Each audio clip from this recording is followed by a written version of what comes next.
So you have a tender rate and you love overlanding. You have plans to do it big on the trace and some super glamping. One idea, deep news and reviews, a podcast the first rate and here just for you.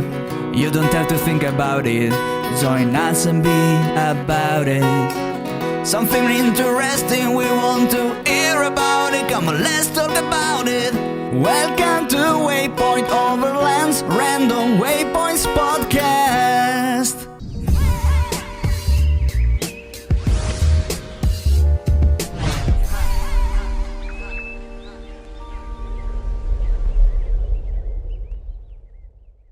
Sponsored by Midland, communication for every adventure. The industry leader in radio communication technology and innovation for over 50 years. Sponsored by My Medic. Sponsored by Tembo Tusk. Sponsored by Shower Pouch. Sponsored by DeMoss Collective, mission built and made for mobility. Sponsored by BrewTrek. Sponsored by Hard Impact Designs. Always remember, the opinion you follow should be your own.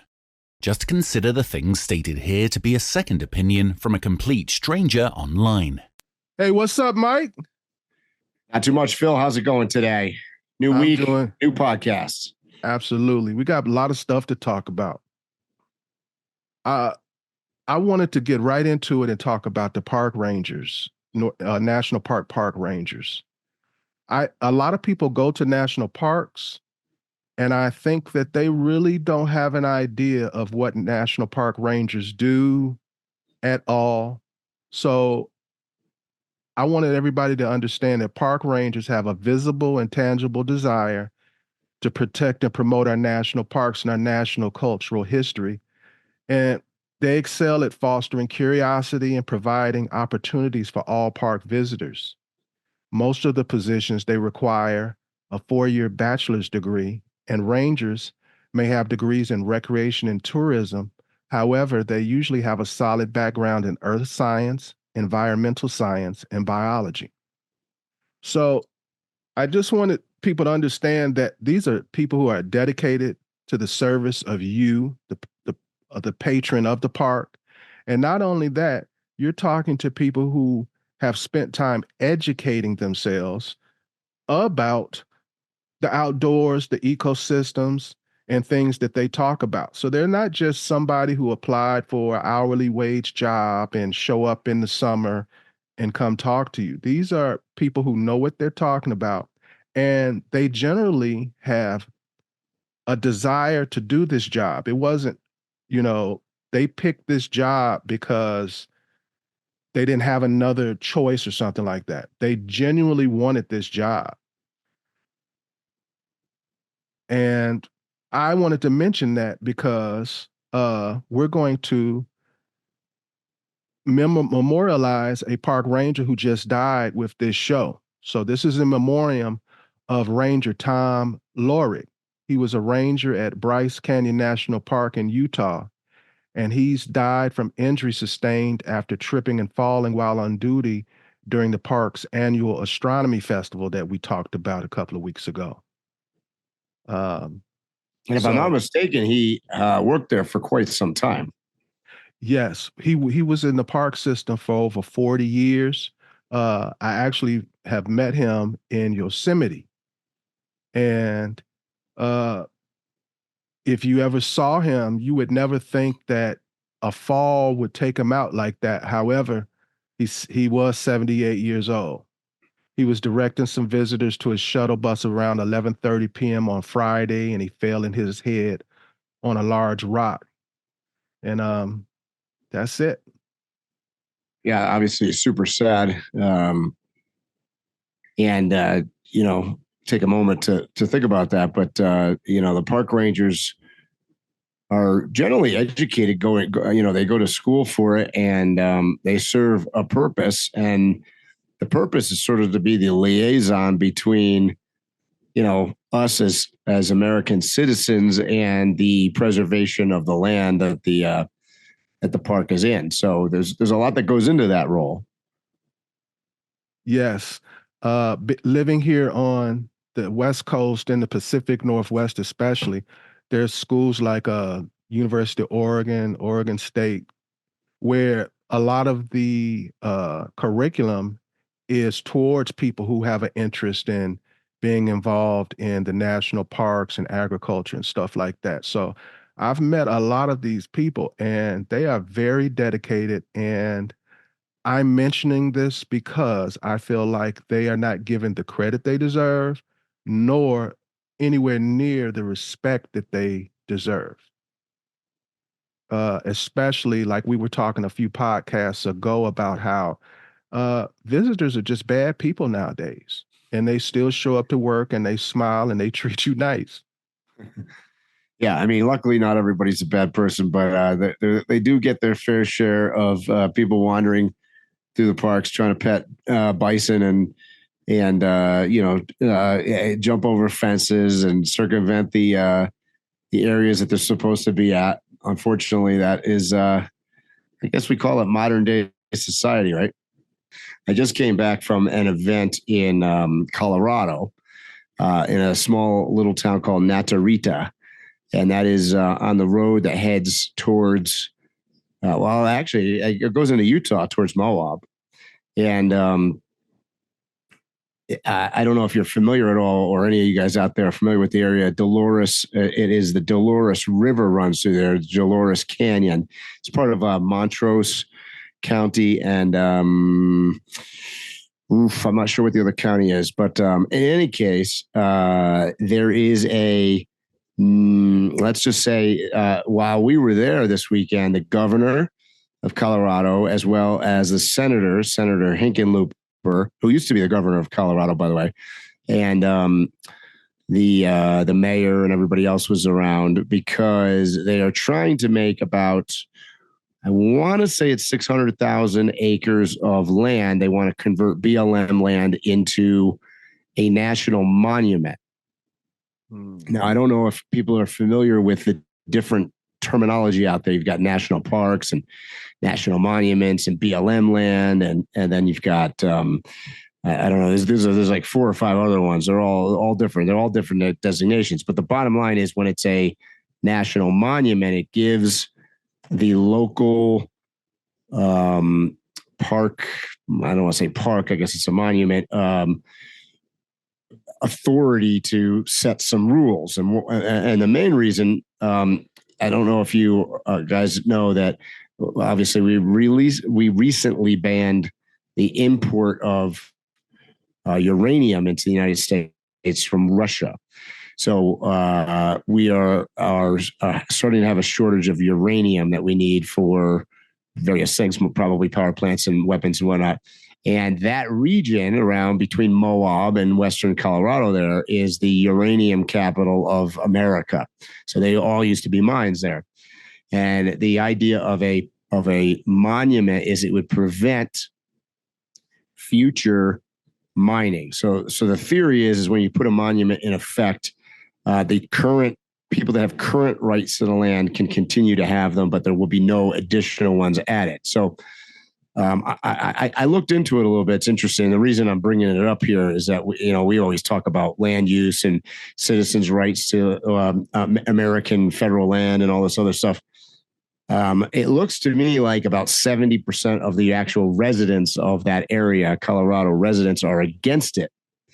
And you also have to understand there was some, I don't recall, I think it was in Utah, flack back when Donald Trump was the president about him trying to rescind some national monuments that Obama had put in by executive order. Well, come to find out, what's that? That's right. It's come to find out now that this national monument they're trying to put in through executive order from Biden, because there's normally you would do this through legislature, but as you guys know, we can't agree on anything about anything. So things happen by executive order, which in my opinion, I don't like anything that happens by executive order, because executive order is just another term for dictatorship, really. So, let's just face it, you just, one person makes a decision and boom, that's what happens. So I think the fear is that this land, although they say it's to prevent additional resources being put on the land, like mining and whatnot. It is shown in other national monuments and national parks. Eventually, they can put any rules in they want. So suddenly you have access rights for four-wheel drive, or for that matter, for just access in general. So it's an interesting thing that's going on. I happen to live through it because they actually came down to the event that I was at. The senator and the governor, they actually came to our event, and they had a woman there, a local woman that was advocating in favor of this. And by the way, the politicians, from my understanding, are all in favor of it. The people are against it.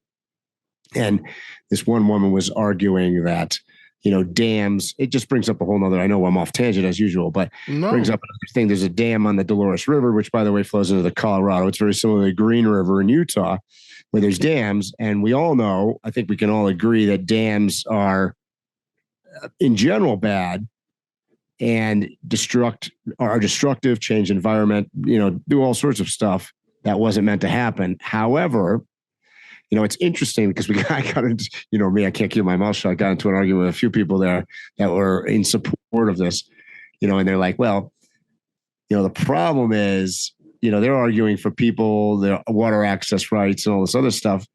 And I'm like, let's face it, guys. I mean, we didn't build the dam because we, felt like building a dam. We built the dam so people have water, largely, by the way, in California and Phoenix and other places like that. And so on one side of the token, they're arguing for environmental, getting rid of dams and stuff. But on the other side, they're arguing for humans and their right to access to water and stuff. Well, what the hell do you think the dam does? So it's an interesting quandary. But what I was most interested in was this whole thing about national monuments. It's just, it is another executive order way of restricting access, whether it's for corporations or eventually for people. It is a way of restricting access. That's what all national, quote, monuments, parks, and things are created for, right? Mm-hmm. Well, so, yeah, go ahead, Phil. This is the thought that is being stimulated in my mind is right now is, I can't say what I want to say because it will sound very polarizing, and I'm bothered for the reasons why it'll be polarizing. The theme of my thoughts is we need to make America great again, but I am not referring to any political party or presidents or anything. I mean it in the most sincere way.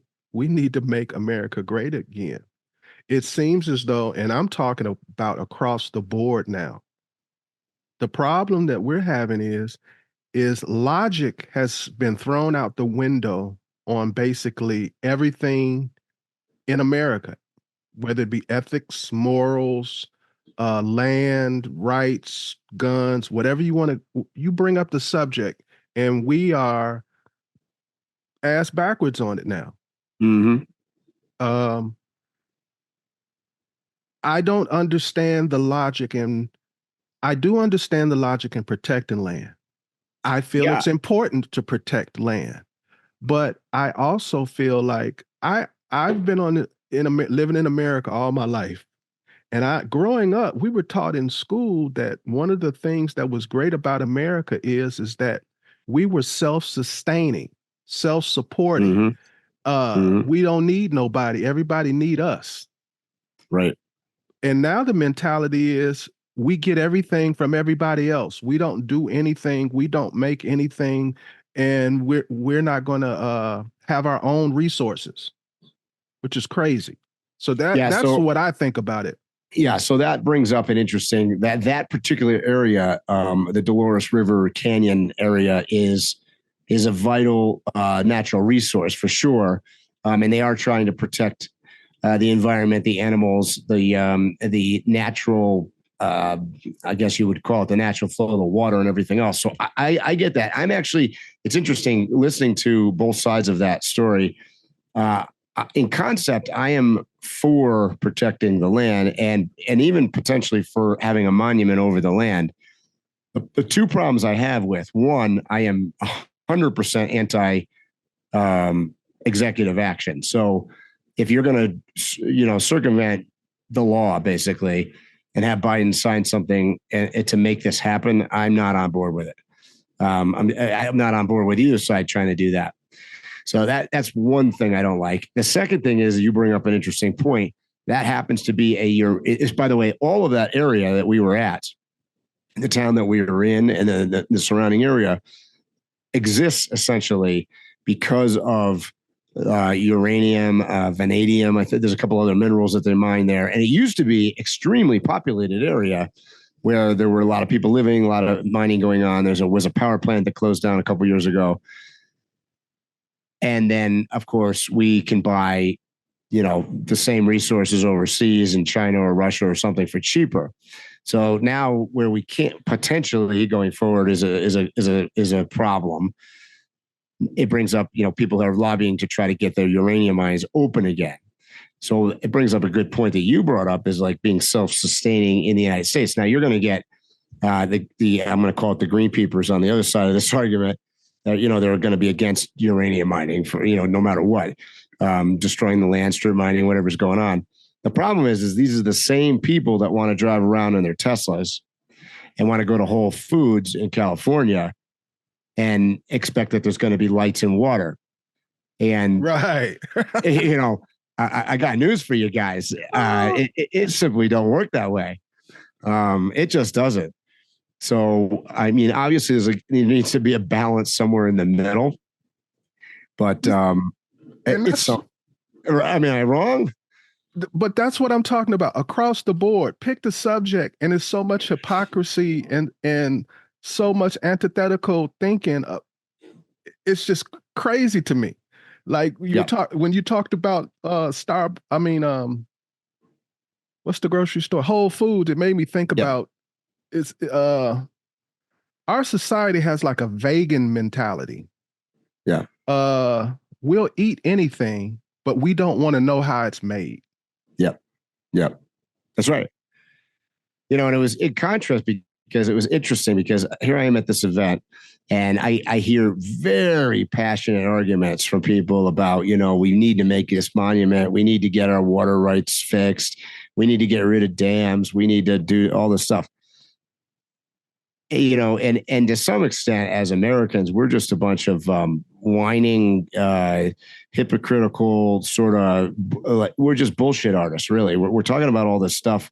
People claim that they care about it, but at the end of the day, as long as it's not in their backyard or, as long as they still have access to water, their car, Whole Foods, a highway and everything else,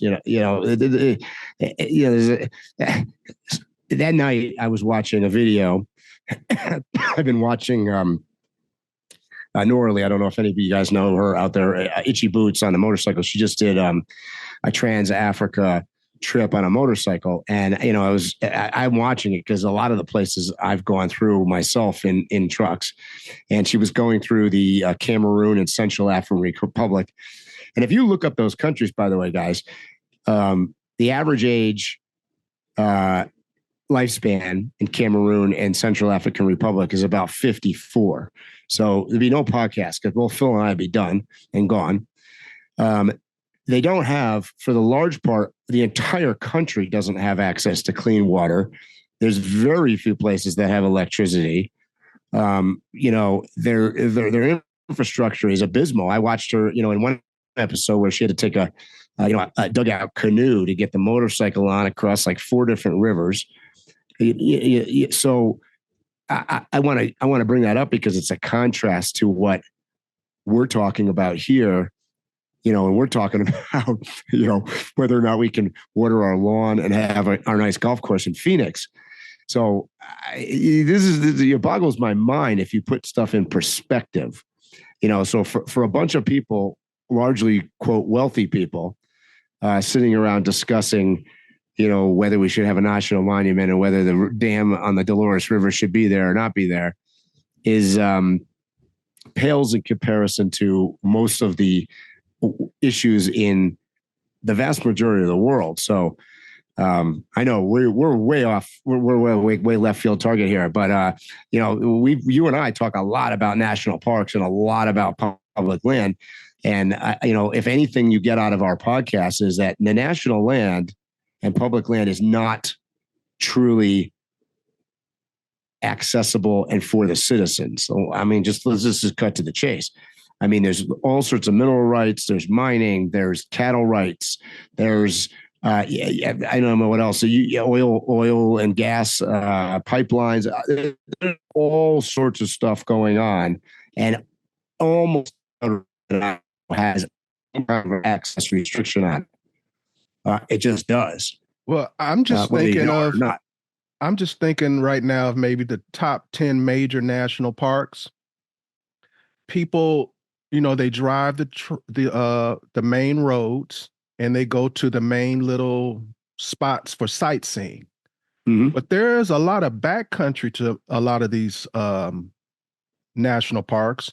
And if you take some off-road trails, you'll find that there is a lot of mining and all of these things that you mentioned going on. Even like 2% of let's use Yellowstone as an example. A buddy of mine, Daniel, was just up in Yellowstone. I want to say 2% of Yellowstone is generally visited by the public. It's like 98% of the land is, I mean, unless you're backcountry hiking, you're not going to. Right.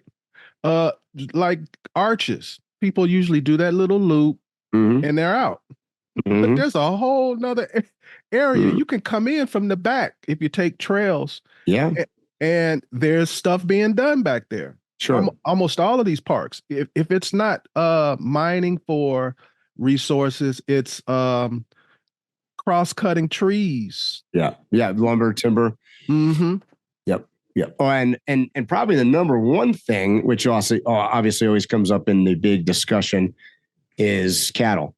Because suddenly I don't know when this happened, but in the last couple of years, cattle have become evil. They want to. Somebody at the event, we were talking about cattle because alfalfa is one of the feeds, right? And I guess the United States is one of the few countries that still allows the exportation of alfalfa. Alfalfa, if you know anything about it, takes a huge amounts of water.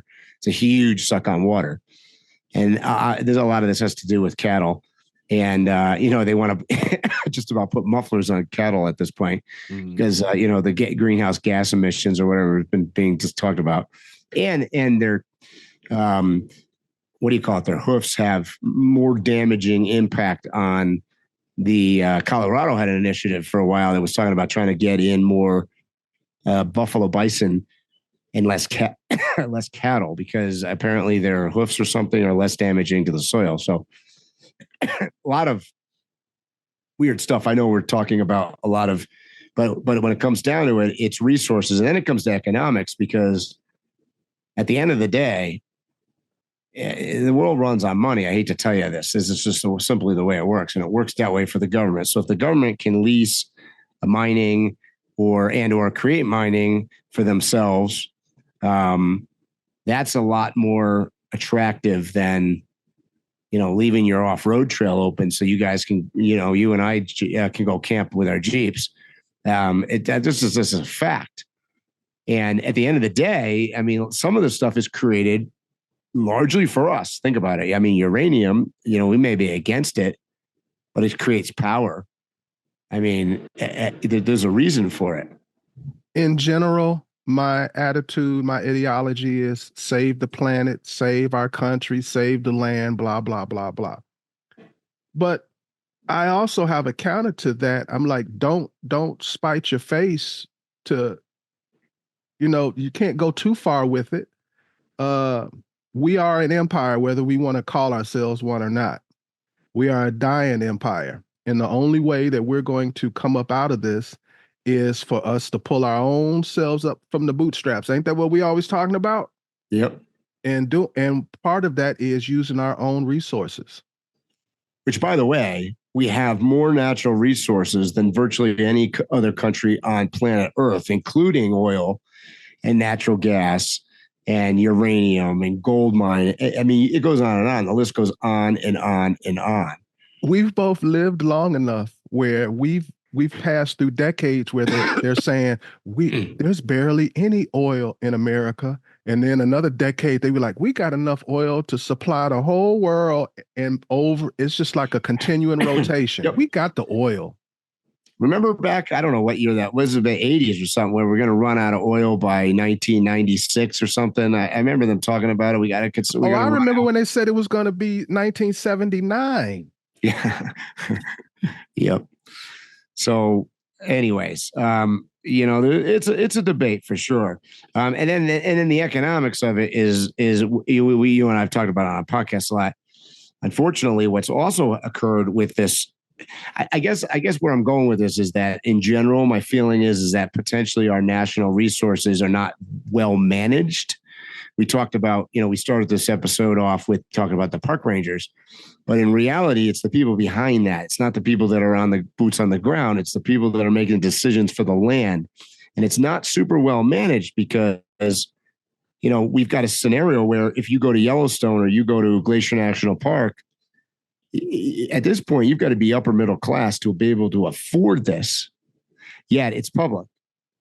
But on the contrary, they're trying to shut down certain areas that you can't go to for free because you're going to impede upon the cattle or the mining or something else. So it's just the whole situation is not well managed. And now for us to get to a point where now we're going to going forward, we're going to manage our national parks by executive action. Now you're just, you might as well be the Congo or Angola. I feel like executive orders should have a very limited range that they're allowed. I do believe that the leader of your country needs to have the power to sometimes just say, okay, forget the red tape. I'm going to do this. But that needs to be very, very limited, or this is not a democracy. This Correct. is not a democracy if he can just willy-nilly sign stuff into law. Because the problem is it's really the lobbyists, right? So I watched it live with my own two eyes in action. So what you got is a bunch of politicians that are in support of something, trying to convince the public. At the end of the day, it's the politicians are going to turn around and they're going to go back and they're going to lobby the president for executive action. Now, I mean, the president's doesn't have time to be paying attention to all these things in different places. So he's likely going to take a recommendation by a bunch of people that are lobbying for an idea. So he's going to hear from 10 guys and going to tell him why this is the greatest idea ever known to mankind, and boom, it happens.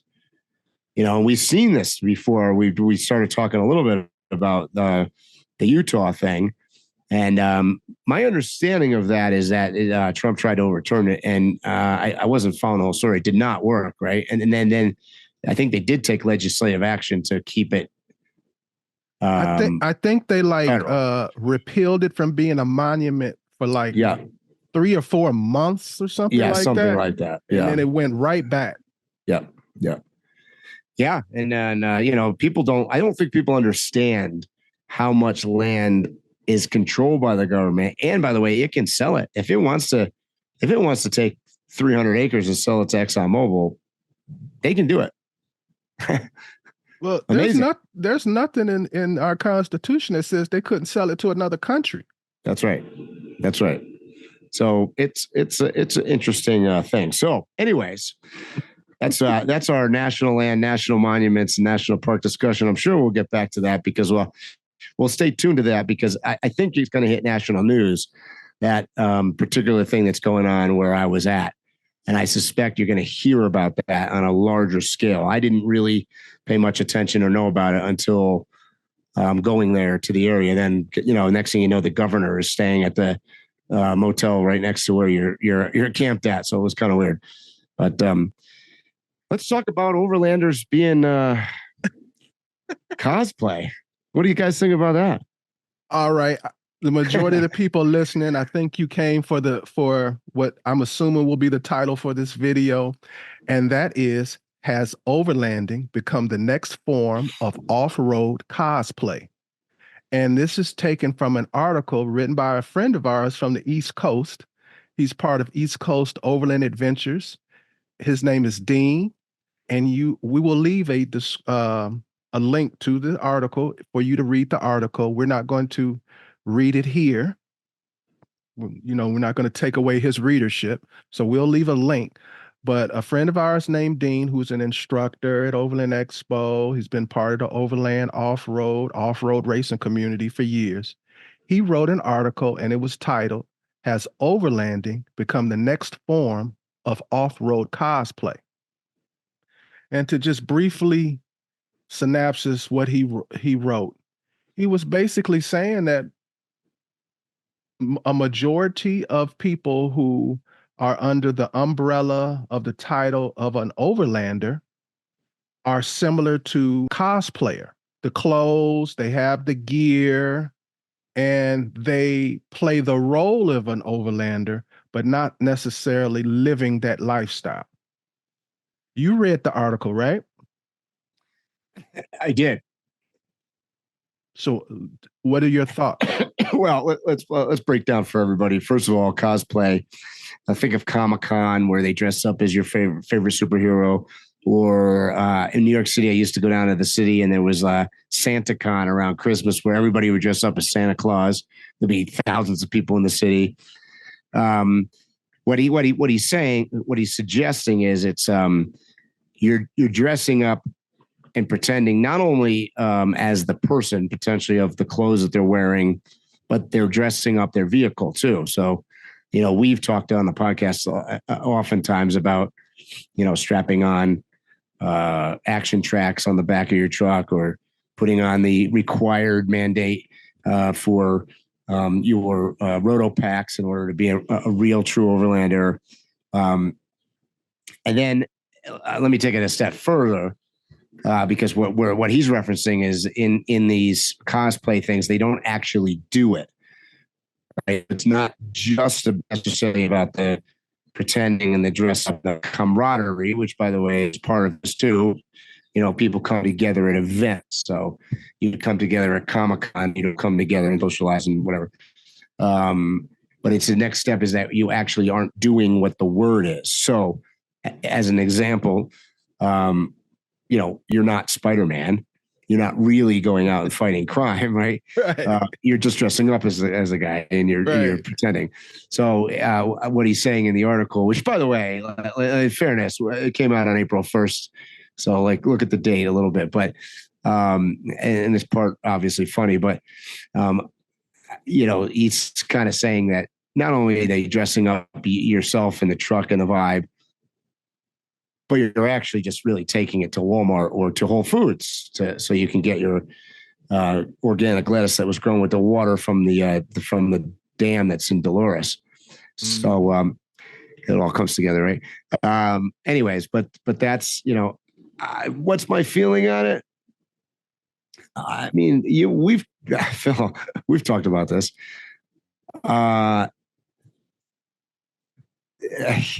There's a group. Let me take it from the opposite side that you're expecting me to go. There's a group of people that are legitimately adventurers and explorers, and may or may not be also putting road packs on their truck, that are really doing it. And they're coming together at Overland Expo to socialize with other people like that.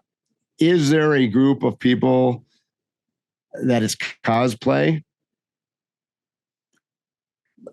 Yeah. And I would argue that each year that group gets larger. Absolutely. Absolutely. You ain't gonna get no fight out of me about this discussion, bro. The only defense I will give about this is I don't care what hobby you into, what lifestyle you into, a majority are going to be cosplayers. Yeah. And I think it's kind of innate in humans to do that.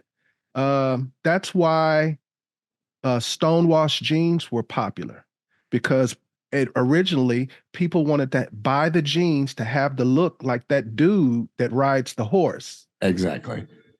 You know, that's right. There's literally stores. I remember, because my wife, I can't remember, but she used to love this store where almost all of the furniture is brand new, but it had like this worn paint job on it. Yeah. So people that was huge. Right. So you know what I'm talking about. Oh, absolutely. Yeah. I mean, we still do it with, I mean, I would argue you still do it with various things. Like we're always trying to look like something else. Funny, even walking around on my way back from backcountry Colorado, you'll run into the real deal guys that come in. They're at the fuel station. They're getting their off highway diesel, and they are dressed like they just came off the Yellowstone Ranch. But those are the real guys, right? But then you'll get somebody that drives in, in his pickup truck, the King Ranch version pickup truck, which I mean by definition is just a made up truck, right? I mean, like the guy that really does it out there, he's got some beat up piece of garbage. Doesn't need the King Ranch version, but that's the truck that dresses it up as cosplay, right? And that guy will come in, he'll have his hat on, he'll have his cowboy boots on. And he's trying to look the same part as the guy that I'm getting fuel next to. That I swear to God, I was in a different country. I didn't know. He was talking to me, asking questions about my truck. I don't even understand what kind of English that was. So describe to me. So we're both in agreement that cosplay is in full effect in the Overland Expo community, or the Overland community rather. So in your observations, describe the typical cosplayer in the Overland community.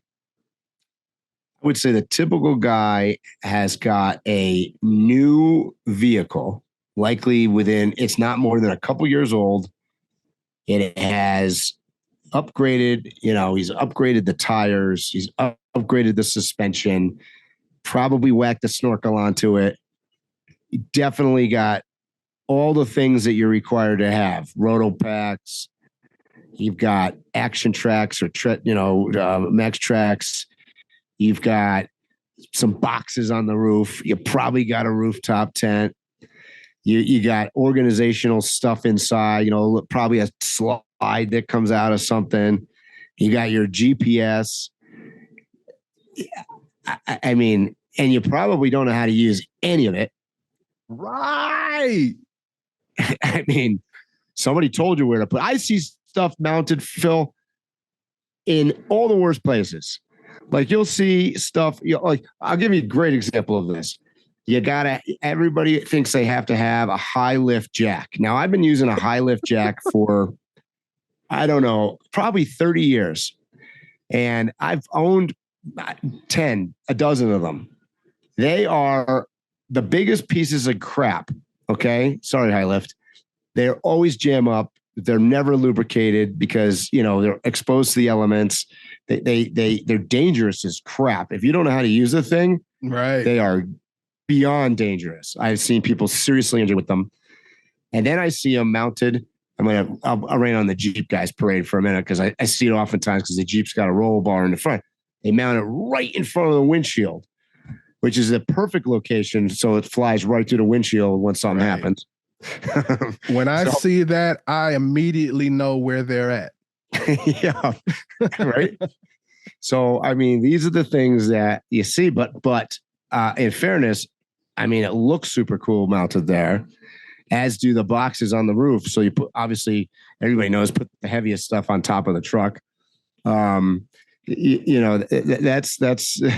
if you're really out here doing it, you quickly start learning that everything that you put on it, you strategize with the thought of what if this comes off?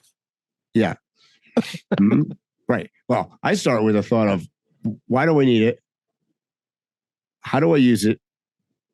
Where am I going to put it? Does it fit? Because it's got to meet all of those guidelines. Otherwise, it's just not going to work. Well, the answer usually to that question is, why do I need it? Because I saw blah, blah, blah Overland on his YouTube channel using it. Mm-hmm. What are you going to do with it? I'm going to go somewhere and portray the image of that guy I saw on YouTube. Cosplayer. To keep to stay on the same subject with the high lift jack, I've seen one, not one, I've seen probably thousands of them, but I've seen them in, a supermarket parking lot on a vehicle that clearly has never, ever, ever seen a bit of dirt. It probably goes to the car wash 6 times a week. And it's out and it's shiny and it's glistening and it's beautiful.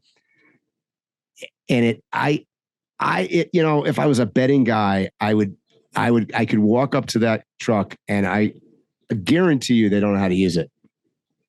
Well, I'll put a challenge out to you, Mike. When we're Pacific Northwest this year, coming in a couple of weeks, we're going to walk the whole camp, right? Ooh. And we're going to talk to different people that have high lift jacks. There we go. Right? An episode on that. Good idea. We're going to check to see, is their vehicle even set up to be able to use the high jack? Because I find that a majority of the guys with high lift jacks, they don't even have a place to jack up the vehicle with. They don't have the bumper or the. You need something to put it under. So that's what's crazy to me. Some guys, not some, a majority of them couldn't even use it if the time came. If they got a flat tire, they'd be in trouble because their regular jack is too small. And why is it too small, Phil? Because they got 40s on it. That's right. Because they upgraded the tires and the suspension. Why? Because it looks cool. And the 2 things they didn't do is, 1, they didn't do anything with the brakes, so they can't stop it. And 2, they got a high lift jack because it, like you said, the jack wasn't tall enough. Yet they don't know how to use it, and B, there's no place to use it. I was off road with somebody one time, and they had a high lift jack, and they brought it out, and then they looked at me like with a face of I don't know where this goes. And I really honestly, I'm not naming names or where it was or what kind of vehicle, but I do believe that they legitimately thought that it went underneath the truck and it was going to jack it up underneath the truck. And for those of you that actually know how to use a high lift jack knows that the big arm on it, the crank part, has to be outside of the vehicle, right? It has to be clearing because it swings back and forth. And they just looked at me like, well, show me how to use this, put it underneath the truck. And I was like, that doesn't go underneath the truck. That's got to go on something. And in their case, I was like, what do you want me to do? Put it underneath your door handle? Like, how are we going to lift this thing? No rock sliders, no bumpers that the thing's going to go on. Because not only do you have to have a bumper that's legit that you can lift the vehicle with, it's got to be shaped in such a way that it can work. And this person had a metal, like a real heavy duty rear bumper, but it was like angled. I mean, there's nowhere to mount this thing on. Well, that just made me think of another cosplay giveaway. When a guy has like, let's pick a vehicle. So let's pick one I really know, Jeeps. Yep. He's got a shiny Jeep JK, and he's got a 16,000-pound winch. Yep. You're going to kill yourself. You're going to rip your bumper off. That's what you're going to do. Yep. Because if you're in a situation where you actually need the 16,000 pounds of pull, I assure you the bumper's not rated to that. No. So you're going to end up with the bumper in a tree and the winch and the truck is still stuck. Right. Oh, yeah. But the 16,000 one has the remote and it's shaped like this. And it looks cool. And it's in the advertisement. So forget the rule of 2 to 1. I'm getting the 16,000. And let's circle back here. So we started this talking about cosplay. A lot of cosplay is reenactment of what you believe to be the way it should be. Cool, right? And in this case, oftentimes it's cool looking. And, you went and bought this winch that wasn't suitable to the truck, but it was definitely the coolest looking one. all this comes down to marketing, right? The reason that you got that one, because you saw it marketed, somebody successfully marketed, and you did it. And my problem with that is that we have to be careful because, as I said last week, and I'm sure I didn't get much hate mail, but I was expecting more when I threw Toyota under the bus for the commercial. But there's marketing, right? So if you show your truck going around and ripping up the desert in Utah and destroying wildlife by doing donuts, which is what they did in the commercial, people are going to do it. Mm-hmm. The same way they're going to buy that winch because it got marketed well. So we have some kind of, the problem with the cosplay thing is it takes away the responsibility, I think, of the real Spider-Man. So if you're pretending to be Spider-Man, you can do things that are maybe not the right thing, but the real Spider-Man has to do it right. Otherwise people die. Right. So that's what I'm worried about with that growing crowd. So if you take a let's call it a cosplay event, Overland Expo, because he's writing in the argument that, Overland Expo is a bunch of cosplay coming together to associate with each other, which is not that far off. We have a responsibility then to educate people the right way, because otherwise you're going to end up with a bunch of bad Spider-Mans. I mean, another thing that cosplayers do, I know, and personally, some people who have some of the awesomest rigs you've ever seen, and the only time they ever camp in them is at an event. Mm-hmm.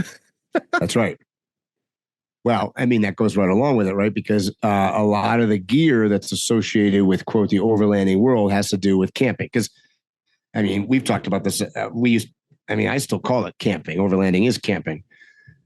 So what happens is that they're camping, but they're not really camping in a, quote, camping environment. They're camped in a parking lot that has bathrooms and shower facilities.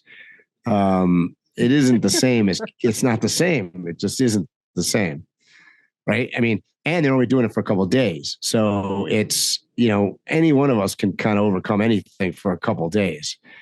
So, we were on a podcast. I can go with a Phil. tarp. Give me a tarp and I can go 2 days. Yeah. I know. Will. Remember, Will said when he first hit the road, didn't know what he was doing. I mean, it was a great story he told. And he went out and he thought he had an air mattress, but really he had a pool blow up, a floaty thing. He was trying to sleep on a pool float. And obviously that's not going to work for any length of time. It's not very comfortable. But, I mean, it would work for cosplay. That made me think about something we need to talk about one day is comfort versus being self-reliant or whatever. I see people sometimes, the right answer is one thing, but it seems too comfortable, too civilized. Yeah. Am I making sense? I equate it to the same thing. People often ask me, hey, don't you, particularly because I have a big rig, doesn't it limit you to what you can do off-road? How can you go down these trails and stuff? And my answer to that is similarly to what you're talking about. I don't seek out the tough stuff any longer. I did back in the old days. We'd go wheeling and you'd look for trouble pretty much because you're going out for the day, right? It wasn't really an adventure. It was more of you putting yourself into a fake sandbox. And, we're going to go do this short trail. And if something breaks, we're close enough to a town, we get pulled out, whatever happens. Mm-hmm. And I think my mindset changed after I went across Africa the first time. Like, you're not looking for challenges. Like, you cross your fingers every morning. Please, God, don't let me get stuck. Don't let me see a bad road. Don't, because enough bad things are going to happen naturally. I think that it's very similar to what you're talking about. People are like, well, that's too comfortable. So that really doesn't fit into this quote overland world. I should go rougher. No. Well, I have my counter to that is if you really want to get down to the nitty gritty, let's just look at the history of overlanding. They used to have caravans. They used to have people carrying every luxury you could think of. When they would get there, they'd have these big canvas tents. And they'd be more extravagant than some people's homes. Yeah, I mean, the first overlanders in America were like the people with the covered wagons. Right. You don't just turn on an old 70s or 80s show about some exploration. They always have a caravan. They always have some people in the back to take care of everything. They're not trying to rough it. They're trying to either enjoy or understand or research whatever it is they came there for. Because if you don't enjoy it and you're not comfortable, ultimately, all you're really going to do is dress up your truck and pretend, which is how we got to this cosplay argument. And you're going to take that truck and you're going to drive it to Walmart. And it's going to be in the parking lot. When you come out of Walmart with your shopping bag, people are going to be standing around and ask you questions. And they're going to be like, oh, man, that's so cool. That's such a great setup. What do you do with that? Oh, yeah, blah, blah, blah, blah, blah. And that's where the cosplay comes in. And it's like you could argue from Dean's article that you end up with a whole mess of people in camping at Overland Expo that they're all just faking it. Well, there's also another part of the cosplay specifically. I'm referring to men now. There's a machismo, a bravado thing that we all have, and we display it in different ways. And this is an opportunity for a guy to feel manly. I see a lot of that. It's a way to exercise. And by the way, it works on the other side. It works for women as well. I mean, badass or whatever word you want to use to define it. It's the same thing. And we're bashing and hating on something that we're into. Mm-hmm. We can easily pick something else and we'll be saying almost the same identical thing. Sure. Yeah. Like there is no need for me to have these. But they're cool. Right. And I look like Rambo. Yep. You know what I mean? Yeah. Exactly. The average guy don't need a knife over 4 inches in America. That's right. But what do we go looking for? The big Rambos. So I think it's an exercise in us still trying to be a little boy and be a manly little boy. Yeah. I'm just being honest about it. Yep. And I think it's our job as if we're blessed enough to be in the I call it the realist. We're not cosplay. It's our job to try our best to set an example. Because think about it this way: if we set an example that is good, the people that are the fake Spider-Mans will at least copy the good stuff. You know what I mean? Mm-hmm. So they didn't get their idea for 40-inch tires and, souped up stuff. They didn't get that out of thin air, right? They did it because it's cool, because probably somebody that was real did that. Like Brad from Trail Recon or I'm not throwing him under the bus. I'm just saying, like, he does real stuff. But he may have done something to his Jeep and then somebody else did it. But instead of going to Alaska, like where Brad is, they went to Whole Foods, right.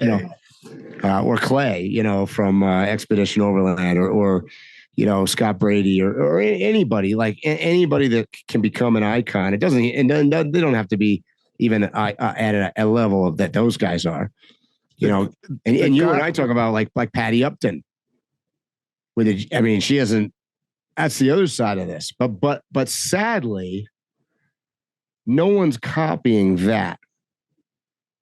Not that many people are going to copy an old beat up, non-fancy, non-gadget oriented Jeep. They're not copying that.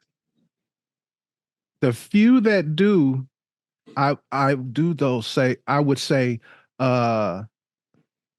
actually end up doing things. The people who keep it simple and that's not the goal and that's not the focus, their goal is usually about doing things. Yeah, but that's a small amount. It is. It's sort of like, I'll use my buddy Peter that I'm camped at his house right now. He's scouting out. They're going to do a BDR, a backcountry discovery route here in New Mexico in a couple of weeks with a group of, I don't know, 6 to 10, call it, old Volkswagen buses. And obviously these things are, from the 60s. And they're not all glitzed and jazzed up. They don't have big suspensions and lockers and all this other stuff. So those guys are real. They're actually going to go do the whole New Mexico BDR with these vehicles, which is no small task. And so those guys are obviously, there's cosplay involved in that a little bit too, because they're all going together. They're all looking at each other's setups. They're all, they're sharing in a bunch of stuff, but at a different level. They're at a level where they're actually going to go all do it with minimal amounts of gear. So it does exist. It does. The basic does exist. I want to make a quick little disclaimer before we continue our hateration. We don't care. We don't care. We are simply reflecting on an article that we shared. Yeah. That's it. And it's funny. And Dean meant it to be a comedy article. Absolutely. It came out on April Fool's. And obviously a little bit of this we're joking about too. But I mean, comedy is based in reality, right? Right. And we're laughing about it because which one of us hasn't gone to the supermarket and seen an ultra setup rig that screams overlanding that damn well has gone nowhere other than that supermarket and a car wash. And I'm not going to try and act like I'm all high and mighty. I've done a few things here and there, but I do some showy, superfluous, superficial things myself. Well, sure. And I think we all do. Of course. I mean, yeah. And we're still inclined to go to, quote, the Cosplay Overland Expo show and sit in a parking lot and hang out together and probably wash our truck before we drive in there. So, I mean, we're not saying that, we don't do that. We're just teasing. Right. Yeah. So what do you think the reaction is going to be toward us talking about the cosplayers in the Overland community? I think based on comments I get from this podcast, they like it when we write it down below or talk to us, put comments out there. I think they like when we kind of play with people, and we have a listenership that's involved. I think there's a lot of truckers out there. There's a lot of people that are doing longer commutes that listen to us. I have friends that are in the Overland world that listen to us. So shout out to all you guys. You're probably just laughing because most of you actually do stuff.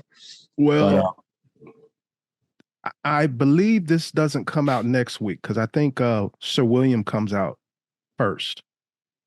I think you're right. That's right. I was talking about Sir William, but we didn't put that out yet. So plug for that. We talked to Sir William in a podcast, and he's always interesting. In fact, it was great because I don't think you and I, Phil, had to say more than 5 words that whole time. Yeah. Perfect. And it was somebody that we like hearing. So That's that right. was, not everybody I want to hear and talk to for an hour. That's right. But where I was headed was we did a week or two, a show about why people are annoyed with van lifers. That was the most responded to that I've ever had. Yeah. I have gotten so many private DMs. I've even gotten people in my neighborhood that I didn't know are watching. Yeah. He has this nice brown Sprinter. No, I better not say that. Never mind. But It's all good. There's somebody I know has a Sprinter van, and he contacted me, and we don't really know each other like that. I just know him and he know me. That's it. He made a point of letting me know I'm not one of those I'm like, I didn't say that. We read an article and we discussed it. So as we go like to mix it up, you know, I mean, that's part of why you guys are here listening. You know, there's different viewpoints. You might not share our viewpoint, but they're all viewpoints. Well, I'm just thinking the more we head down this road, I guess we're going to have thick skin because everybody's not going to agree with us. And I am finding out that people will definitely reach out to let you know what they think. Oh, and keep doing it. I don't have no issue with it. I mean, as a reminder, Phil started the show talking about making America great again. Now, just not forget that. He did say that. Hey, I should make the little promo for it with just that part. Yeah. Yeah. Maybe without the red hat, but yeah. Oh my Lord. Too funny. Yeah, I think I'm gonna call this particular episode the title of Dean's article, a.k.a. haters, the haters, or something like that. Yeah. Because we ain't been doing them but hating for the past hour. It's all good. That's what we're known for. It's our new thing. By the way, guys, Phil sent me a new microphone. So let me know if I sound good, because it's right here. That's a new microphone. Yeah, I'm regretting it, actually, because you already got that great booming voice. And I had the better mic, so I could kind of, even things out. Now you just blowing me away. Yeah. No. Come on. It's all good. You got anything else you want to say about this mic? I actually have more to say, but I'm gonna cut it short. Yeah, I mean, we got about an hour in there, so we got to let these people get to work and do whatever they're doing while they listen to us. I may come back to this again. I've got to finish working on my truck outside right now, so that way I can go to the next cosplay Overland Expo in Pacific Northwest, and I got to get there early enough so I can go to the car wash. We're gonna have to have Dean come on. Yeah, he'd be fun. That's easy to do. It's easy to do. Okay. Yeah, for sure. All right. If you don't have anything else to say, Mike, I'm going to close the show out. Let's do it. So you know what I'm going to say, guys. Stay safe, tread lightly, and hopefully we'll see you here or on a trail soon. You have been listening to Waypoint Overland's Random Waypoints. Like, subscribe, and stay tuned for more.